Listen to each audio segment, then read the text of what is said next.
Hey, what's up, everybody? Video 44 coming at you with another video. Man, that game was exhausting to watch. We were up by 20 at the half and then had just a god awful third quarter.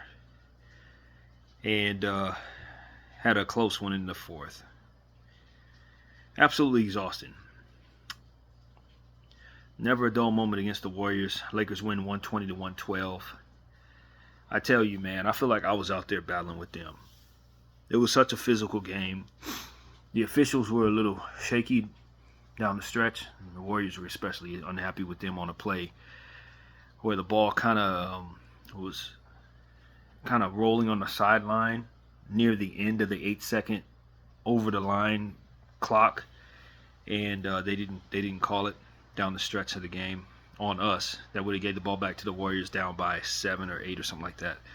So the Warriors were a little upset with the officials. I thought the officials were giving the Warriors all types of flops and stuff like that. We did get to the line quite a bit, 29 to 36 for 80%, to the Warriors 14 to 20 for 70%. So I definitely appreciated that we got the looks at the line, because that definitely sealed it for us.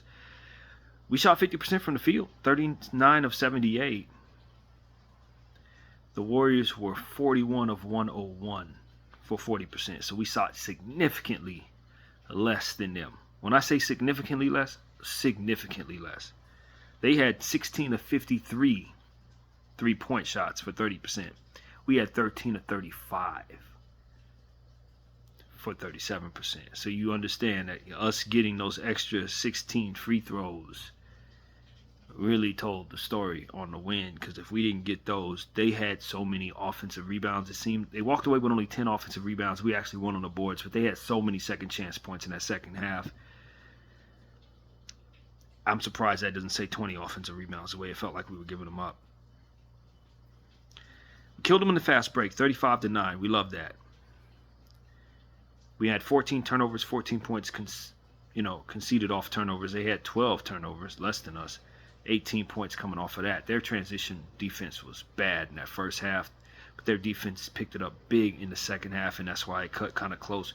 This game got as close as, if I'm not mistaken, it got as close as 5 or 6 points. I don't remember, but we were up by 26 in the first half, man. You would think this game was over, but just like I said, we were going to see a whole lot of Draymond Green and his antics. That carried over to the rest of the team as well. They were all flopping, all jumping all over the place, all super demonstrative. I'm just really, really proud of my team, shorthanded, playing against another shorthanded squad, and, just getting the victory, man. By hook or crook, we found a way to get the win. We weren't pretty that third quarter. I thought our energy came out as if we thought the Golden State Warriors were going to roll over. I don't know why the hell anybody would think that with Draymond Green and Steph Curry out there. You know how many championships they got? They're not rolling over. Man, I'm telling you, that was exhausting. LeBron James, absolutely phenomenal tonight, man. 42 points, 1 block, 1 steal, 8 assists, and 17 boards. 6 and 9 from behind the arc, 14 to 25 from the field, 8 to 10 from the free throw line. He is the oldest player to ever have 42, I think they said. He was one shy of this record. Maybe that was the record, or one shy of the record. I thought they said maybe, I don't know what it was. But 42 points for a 40-year-old. I thought he was unbelievable tonight, especially in that first half. The Golden State Warriors were bumbling fools. They missed like 3 layups in a row. He hit threes off of every one of those missed layups they had. It was funny. It was absolutely hilarious. Man, Austin Reeves. I sense Austin Reeves had a lot of issues tonight, man. I think he feels Luka on his tail, more or less. That's what I sense. He's used to controlling the basketball. He's used to, being able to jack shots up. And I said my problem with Austin is, from a scoring standpoint, he's extremely inefficient. He tends to overjack. He did that tonight. 4 of 17 from the field, 0 of 9 from behind the arc. He overjacked. He did help us down the stretch with some rebounds. I thought he was key there. His 3 steals, 4 assists, that's pretty cool. 4 turnovers, not so cool, especially when you're shooting that poorly. 1 block, he filled up the box score, but man, did he overjack the shot tonight. And I get it, we didn't have a lot of offensive talent moving on from Dalton Connect. Williams is not in there yet. Luka's not in there yet. but and he got to the line quite a bit. 15 to 16 from the free throw line is basically spectacular. But you can't overjack, man. 4-17, 0-9, can't overjack, bro. So I thought he was strong down the stretch. Some of the key plays that sealed the game, an offensive rebound. I mean, like I said, the steals. He was key. He played hard. He was falling all over the floor. You know what I mean? Took on some hefty, hard-nosed fouls, stuff like that. He was really, like, his energy was fantastic. But the shooting was just, it was probably why they got back in the game, if I'm being honest with you. Same thing, make you laugh, make you cry, man. We couldn't have won this game without Austin Reaves, but it probably wouldn't have been as close without Austin Reaves shooting like that either. I look forward to Luka having the ball in his hands so that Austin can't do this. I'm just being honest. I like Austin in a lot of situations, but there are nights like this where you say, okay, we need another ball handler. Because if Bron didn't give us all 42 of them points, we definitely get blown out tonight. So, yeah, that Austin Reaves is like, you love him and you hate him all in the same game type of stuff. But overall, it was bad. That's what that was. It was just bad. Great night for Vanderbilt. 5 points, 1 block, 1 steal, 3 assists, 14 rebounds, 4 offensive boards. I thought Vanderbilt looked great. 21 minutes of play, he walked away with 14 rebounds. I mean, it's hard to lose when he's playing out there like this. I stand by the fact that I think he looks better right now than he did when he first got here. This is the best Vanderbilt I've ever seen. And he's still in minutes restriction. So I'm thrilled with Vando. I don't think you can win this game without him. In fact, I'm positive of it. You do not win this game without Vando's efforts on the glass. And with AD, now a Dallas Mavericks, Vanderbilt's defense and his rebounding is far more important than it's ever been. I've been on record saying we need to trade Vanderbilt. I am very happy we did not. I'm very happy we did not. Healthy Vando was never up for trade, but somebody that I thought was never coming back, I thought needed to come off our books. But right now, I'm very pleased he's here. Right back to where we were before he got hurt. This is a guy you need to keep. And I'm very glad he's here. Gabe Vincent, phenomenal game. 5 of 8 from behind the arc for 15 points, 1 assist. The shots were just falling, man. At the end of the day, he's attempted 8 shots and bricked them. He had a good night shooting the ball, and it made all the difference. We needed all 15 of those points, and he hit them. He was hitting. He was striking them threes, man. And I just love the way he's able to hit shots right now. And I hope that carries forward, because if it does, it certainly gives us a hell of a dynamic out there. So I love what I saw from Gabe Vincent. The shot simply fell. And that's really what I needed from him tonight. Dorian Finney-Smith, also fantastic, man. Him and Vando just create so many problems for the offense, man, that we're going up against. 7 points, 2 steals, 3 assists, 1 rebound, 3 of 6 from the field, but the numbers do not tell the story. Him and Vanderbilt were just very, very difficult for the Golden State Warriors to deal with. Very difficult. And I absolutely love having those 2 players on the floor together. They're very, very dangerous. Very dangerous. And when I think about the things that LeBron and Luka need to kind of win a championship, and I say they don't need a lot, pieces like that can be enough for guys like for like LeBron and Luka. If they're both playing a great game in the playoffs and Dorian and Vando play like this, there's a damn good chance we're going to win that playoff game. It just is what it is. Doesn't matter who we're going up against. They play like this and they're healthy in the playoffs, it's going to be hard to beat this team.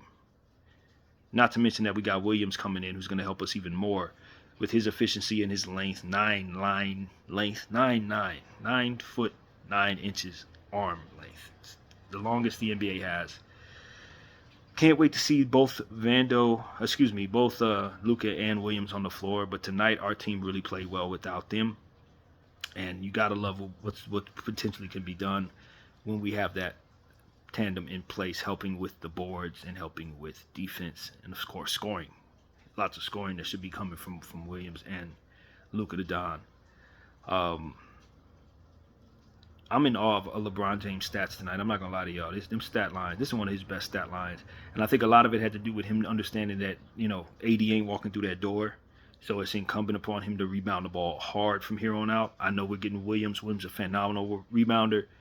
Luka's obviously going to help on the boards, but there may be nights where they don't rebound like that. You can always count on AD to get 20 rebounds or whatever the heck he would get. So Bron is going to have to crash the glass a lot more now. exert a lot more energy. Um, and I just thought this is one of my favorite Bron games, really. I just thought he gave us everything. 42 points, 8 assists, 17 boards. Of course he gets the game ball, man. That line, I'm stuck on it. Looking at it, it looks a pretty line right there. Rui Hachimura, 11 points, 3 assists, 4 rebounds, 4 and 9 from the field, 1 of 5 from behind the arc. Rui kind of irritated me tonight. I know he was a plus 12, so you got to give him his credit. He did not turn the ball over either, but them rebounding, it was so hard to rebound the ball as is. Vanderbilt gives you 14, Bron gives you 17, Rui gave me 4. I just thought he was getting outboarded out there a lot of the time, and our guys were working hard, man, trying to secure them boards. They were working hard, and he wasn't really able to secure them. If I'm going to be consistent, I got to say Dorian needs to rebound more, too. He only walked away with 1 board. But Dorian helps you so much defensively as to where Rui, I don't think really, this wasn't a great Rui game. But he did get his 9 attempts. I say that's the minimum. I want him to continue to get 9 or more attempts, so that we're still on path with him getting his attempts. I don't know what that looks like when we get Williams and Doncic in here, but for now, we were able to get away with this performance tonight from him. Koloko came in quickly, 4 minutes, 4 points, 2 rebounds. He is so underutilized. Per minute, he is actually a pretty good center for us. And I don't know what type of minutes he's going to be getting going forward. We went to Jackson Hayes a lot, 4 of 6 from the field, 3 or 4 from behind the arc, 11 points, 1 steal, 1 block, 2 assists, and 3 rebounds. I feel like I've already said what Jackson did, but he's played pretty good. But I think Koloko is underutilized on this roster. Shake Milton had 15 minutes of play, 3 rebounds, 2 assists, 1 steal, 1 block, plus 8, 2 points on 1 of 3 shooting. You know, the thing about Shake Milton that I actually was pretty impressed with was he did have a very bad turnover early on, and it was substantial. It stood out, but I just like how he was effective physically tonight. He was really physical. He hit the glass, stole the ball, blocked the shot, as I said. It just seemed like he was playing hard, and it seemed like they were having a hard time getting to him. Offensive rebound, if I'm not mistaken, he had a good offensive board. No, he did not. It was a defensive board, but he did not credit himself in offensive rebounds. But it seemed like to me, with the minutes that he had, 15 minutes of play, it seemed like he played really hard, and it seemed like he was very physical out there. And the stat sheet kind of tells me that too. So I wasn't all that upset at Shake Milton. That turnover was bad, but you know, give me a steal, give me a block, couple assists, couple boards. 15 minutes of play, that's not awful. That's not awful at all, man. So, yeah, man, that was the production for the Lakers. I was a bit irritated with how we played in that third quarter. I just thought that we did that same old tired Detroit crap where we just expect the team to just roll over. Oh, we got them by 26. They're out of here, man. Oh, and then just not playing hard, and undid a lot of good things for ourselves in that third quarter. That was highly irritating. But, you know, we found a way in that fourth quarter to just hold on. Holding on. They were pushing us against that lead. You know, they were dwindling it down to 5, and we would hit a shot, and they'd bring it back down. And, you know, it was that kind of thing. And the closer we got to the end of the game, the closer they seemed to be getting. It was like, Jesus, how are we going to hold on? I at one point in the fourth quarter, I was sitting there with a 7-point lead, feeling like they were just about to take it back from us. I don't think I felt that stressed out with a 7-point lead in a long time.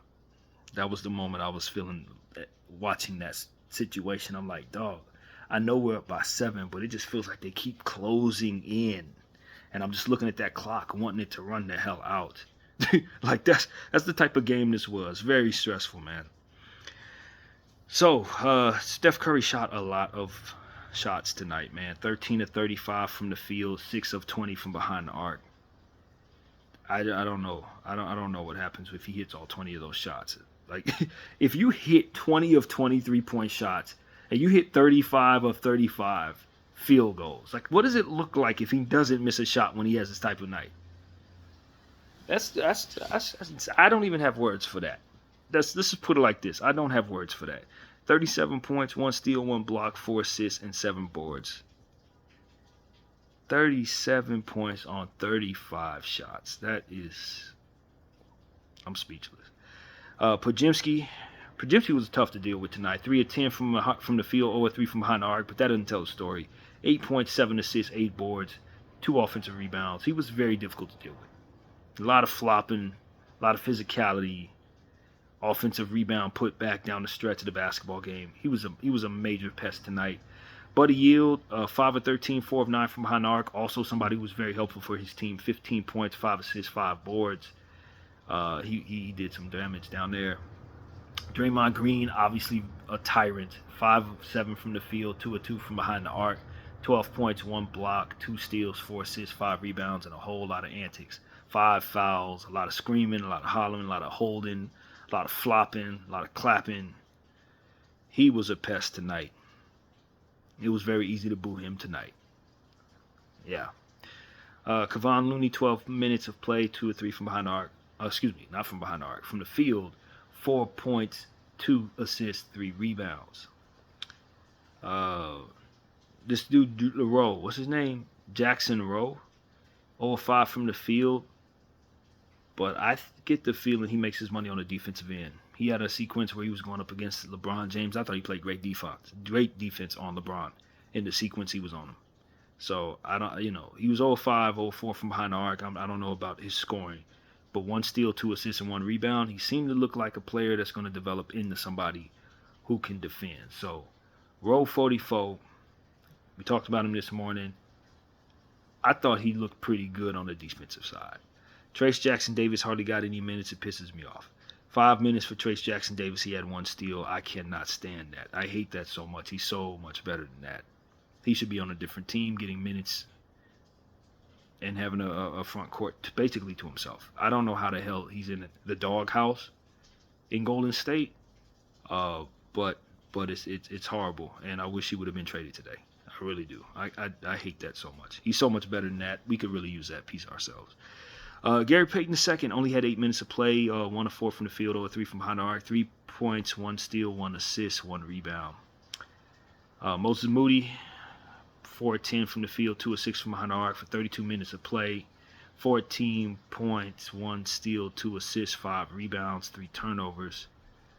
It's good to see him get those type of minutes. That's what it comes down to for me. But Podziemski getting 34 minutes and Moody getting 32 minutes is all I ever asked for from the Golden State Warriors. Now, if only they would do the same thing for Trayce Jackson-Davis, and I wouldn't have a problem with him.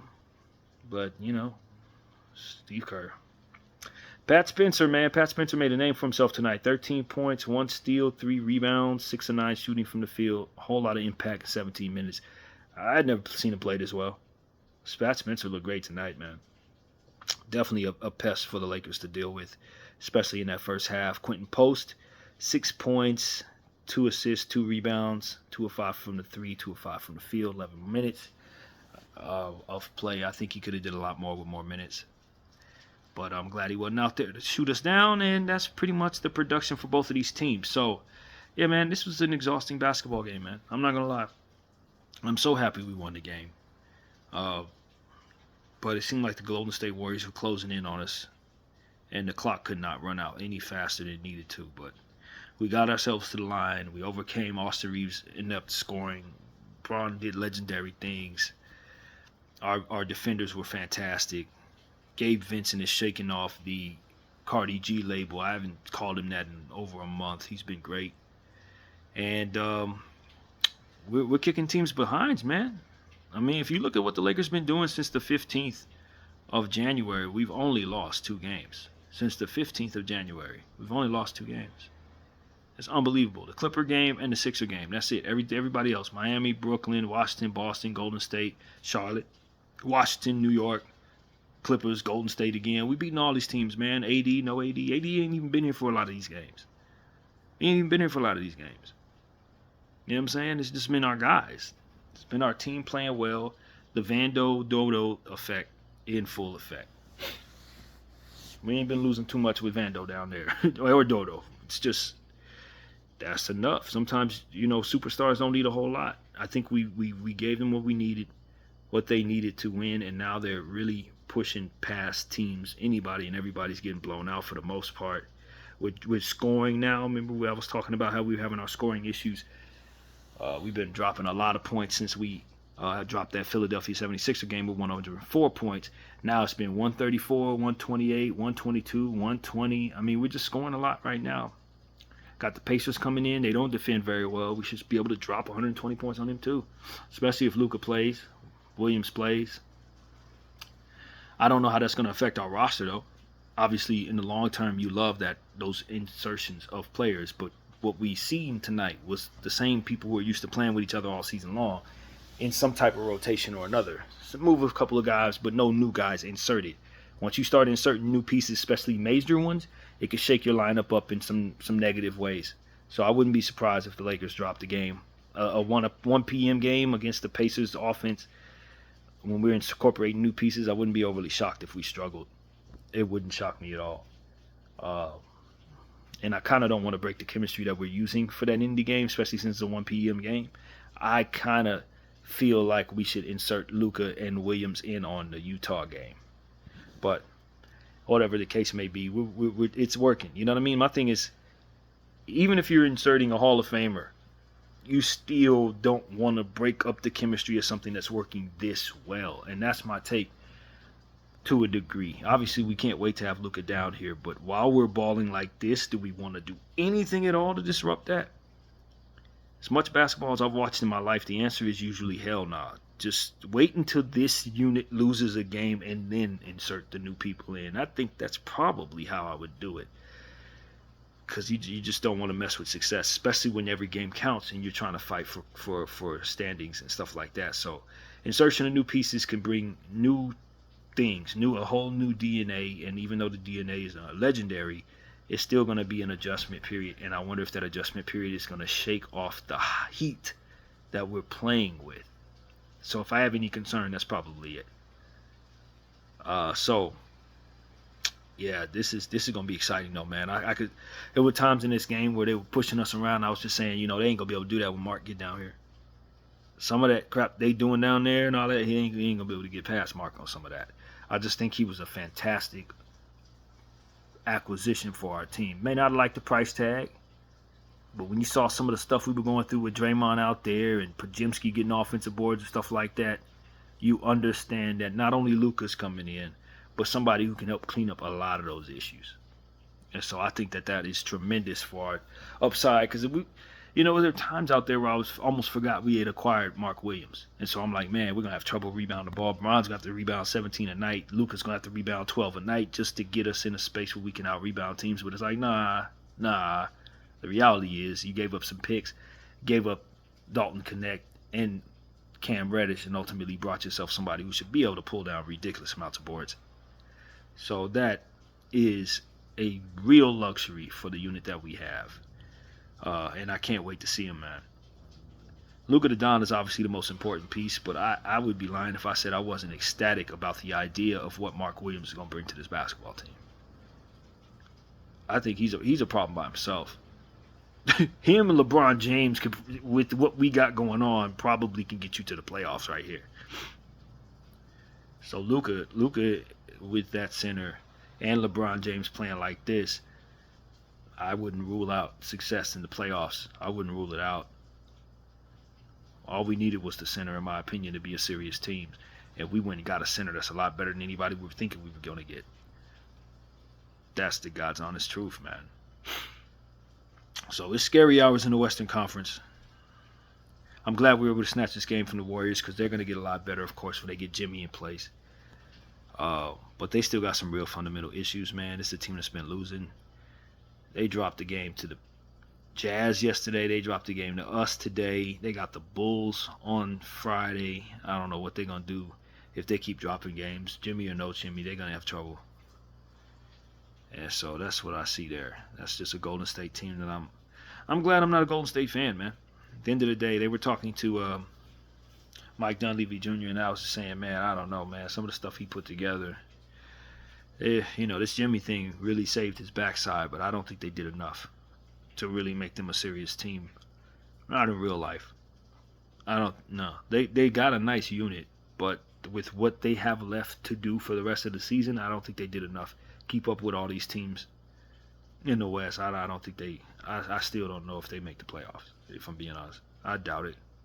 right now. So, yeah, let's look at the standings, see where we're at. Uh, with 77 coming in, we are 30-19. 10 games behind first place, 1 game behind fourth place, 1.5 game behind third place. That's crazy. We're catching up to Denver. Denver did beat the heck out of Orlando tonight, and they're just keeping themselves above the fray right now. We got the Minnesota Timberwolves hot on our tail with Anthony Edwards just kind of stepping into something different right now. He's been playing really different these last 2 games. They had a back-to-back. He went for 49 yesterday against Chicago and then 41 tonight against God knows who else he went up against. So he's not going to be slowing down. It was the Rockets they beat up tonight off of his 41, I believe it was. So, yeah, that's what Ant-Man is doing right behind us, trying to creep up. He's 2.5 games behind us, and the Clippers are a half game behind him in 7th place. So that's what's going on. You got AD and Kyrie a game and a half behind the Clippers in the 8th spot. Phoenix a game behind Dallas in the 9th spot, and the Sac Kings half a game behind Phoenix with 10. And Golden State completely tied with Sac at 10 off of this loss. So that's what's going on in the West, man. We're moving though. I think Houston's been kind of, they lost 5 in a row, so they're starting to slip right now. 32-19. We just got to keep our foot on the gas. Hopefully we don't have any issues incorporating Luka and Mark into the situation, so we can keep on our winning ways. I think the reality is we never dreamed that we would win all these games that we've won without AD. Just thinking about how AD is supposed to be back against the Pacer game, just like Luka is now expected to be back against the Pacers. You look up and you realize that you won all those games that you were expecting to lose.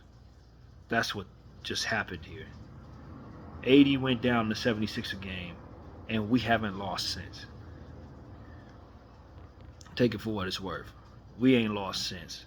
Players been getting plucked from our team in trades, big news, distractions, new players coming in, and we just ain't losing nothing. We just keep kicking tail. Beat the Clippers, beat the Knicks, beat the Wizards, beat the Warriors. I don't know what to tell people, man. The Lakers on the move. We're just on a hot streak right now with the Pacers coming in at 1 p.m. on Saturday. Looking forward to that game, whether Luka plays or not. It's going to be rocking. Indy's going to come in fired up. They're probably one of the least attention paid to teams by my eyes all season long. I haven't as much as glanced at Indy all year long. I don't know what they got going on, but we'll do homework on them tomorrow in preparation for that game on Saturday. And then we got the double dip against Utah, for which I know Luka's going to be involved at some point soon. And then we got Charlotte after that double dip, which would be completely after the All-Star break. So 3 games till All-Star break. That's what it really comes down to. This All-Star break is going to help us a lot in trying to incorporate people and get some rest and gather our thoughts and get ready for the second half of the season, for which we will want to make a big push. But the way our team is playing right now, I don't really want to go into the All-Star break with us winning like this. I want to just keep on the roll. We don't need no week off. We just need to keep playing these teams that we're beating up on. So, boy, did the Lakers really play well these last couple of weeks, man. Starting off the new year very well. That's what it said to me. 1, 2, 3, 4, 5 losses on the year, and it is February 6th. That is phenomenal, man. We are kicking tail. We just got to keep our foot on the gas, keep pushing up the standings, get this home court advantage, and let's get Luka his revenge tour on. And I don't know if we can win the championship. I'm not ready to say that yet. But what I can say is, with LeBron playing like this, and Luka Doncic and what he's capable of, and Mark Williams, for which how I know he's been playing all month, if all 3 of those people start clicking the way they're supposed to, I am not certain we're not going to win the championship. I ain't going to say definitively that we can't win the West. BDF 44, I thank you all for watching.